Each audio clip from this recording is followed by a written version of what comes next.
kami mencatat banyak sekali persoalan dalam proses ataupun isi dakwaan tadi. Tapi secara profesional izinkan kami menyampaikan juga kami menghargai pelaksanaan tugas yang dilakukan oleh JPU KPK tadi. Makanya kami mendengar dakwaan dan kita semua menyimak dengan baik. Tapi kami menemukan banyak sekali persoalan. Salah satu yang paling sederhana adalah sebagaimana keberatan kecil yang tadi kami sampaikan. Ternyata benar dakwaan tersebut tidak disusun dengan ekstra hati-hati. Salah satu pasal yang paling penting yang didakwakan pada dakwaan ke-1 ternyata salah menggunakan undang-undang. Seharusnya menggunakan pasal 65 KUHP, tapi yang ditulis di dakwaan adalah pasal 65 KUHP. Meskipun ini hanya satu huruf, tapi perbedaan pengaturannya sangat luar biasa. Pasal 65 KUHP yang ditulis di dakwaan sebenarnya adalah hak dari tersangka dan terdakwa untuk mengajukan saksi atau ahli yang meringankan. Dan justru pasal inilah yang kemarin dilanggar dan tidak dilaksanakan oleh KPK ketika kami, tim kuasa hukum pada saat proses penyidikan, itu mengajukan ahli yang meringankan. Jadi pasal itu diabaikan, tidak dilaksanakan demi mempercepat proses pelimpahan perkara. Nah sekarang justru pasal itu yang salah tulis begitu. Nah itu catatan kami tentu saja yang pertama. Dan yang kedua, kami menemukan inkonsistensi. Jadi teman-teman semua, dalam perkara ini ada 3 dakwaan sebenarnya. 1, dakwaan terhadap Wahyu Setiawan dan Agustiani Tio, itu perkaranya digabung. Yang kedua, dakwaan terhadap Saiful Bahri. Dan yang ketiga, dakwaan terhadap Hasto Kristianto. Karena ini satu perkara, harusnya dakwaannya konsisten dan sama. Tetapi yang kami temukan ada perubahan.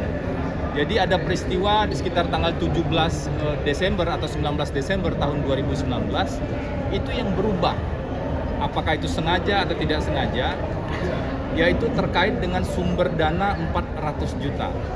Pada dakwaan Wahyu Setiawan, ini dakwaan juga yang membuat lembaga yang sama ya, juga KPK yang sama. Pada dakwaan KPK untuk Wahyu Setiawan, 400 juta itu diberikan oleh Harun Masiku pada Saiful Bahri. Bunyi dakwaannya seperti itu. Sedangkan pada dakwaan tadi kita dengar itu diubah sedemikian rupa sehingga seolah-olah 400 juta itu berasal dari Pak Hasto. Bagaimana mungkin KPK yang sama, lembaga yang sama membuat 2 dakwaan dengan fakta uraian yang bertolak belakang? Apakah sedemikian rupa mengubah dakwaan hanya untuk menjerat Hasto Kristianto? Tentu itu yang menjadi pertanyaan kami. Karena ini kan satu perkara secara keseluruhan. Selain itu tentu saja banyak perbandingan dengan putusan yang sudah berkekuatan hukum tetap yang juga kami catat tadi. Contoh paling sederhana adalah ketika ada uraian dakwaan yang seolah-olah Pak Hasto memerintahkan Nur Hasan untuk menghubungi Harun Masiku untuk menenggelamkan handphone. Di fakta persidangan dan di keterangan Nur Hasan sendiri, tidak ada Pak Hasto memerintahkan hal tersebut. Justru di persidangan sebelumnya muncul yang datang adalah orang-orang berbadan tegap. Jadi bukan Pak Hasto yang menghubungi ataupun yang datang.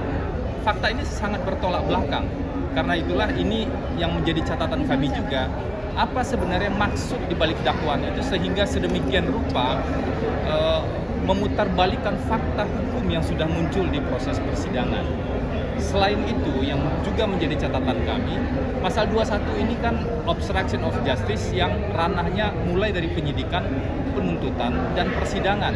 Tetapi tadi ada peristiwa sebelum sprindik terbit, sebelum penyidikan dimulai, itu sudah dikategorikan sebagai obstruction of justice. Jadi ada tafsir yang salah kaprah terhadap pasal 21 Undang-Undang Tipikor ini.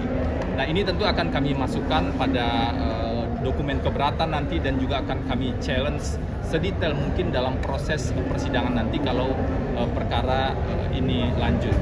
Dan kemudian juga terkait dengan perintah pada Kusnadi, seolah-olah ada perintah pada Kusnadi untuk menenggelamkan handphone.